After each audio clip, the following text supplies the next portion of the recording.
ఓం నమ శివాయ శ్రీమాత్రే నమః. మిత్రులకి శ్రేభిలాషులకి అలాగే నన్ను ఇంతగా ఆదరిస్తున్న యూట్యూబ్ ప్రేక్షకులందరికీ కూడా పేరు పేరు ధన్యవాదాలు.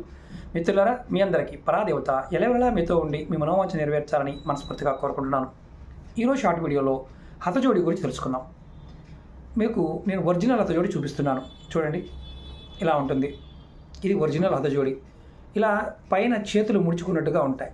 ఇవి చిన్నది, ఇదిగోని పెద్దది. ఇక్కడ మనకి వేర్లు కూడా చాలా తక్కువ ఉంటాయి. ఇది చాలా పెద్దది. పైన చూడండి ఒకసారి ఎలా ఉందో, కనిపిస్తుంది కదా. ఇవి చేతులు ముడిచినట్టు ఉంటాయి. అలాగే వెనక భాగంలో మీకు చేతులు ఒకదాంట్లో ఒకటి ఉన్నట్టుగా ఉంటాయి. ఇది ఒరిజినల్ హతజోడి. ఎవరైనా సరే, అంటే వ్యాపార అభివృద్ధి, రాజకీయ అభివృద్ధి, అలాగే పిల్లలకు చదువు రావాలన్నా, అలాగే జనాకర్షణ, ధనాకర్షణ, వశీకరణ కూడా అద్భుతంగా పనిచేస్తుంది. పూర్తి వీడియో లింక్ వీడియో డిస్క్రిప్షన్లో పెడతాను, చూడండి. ఓం నమ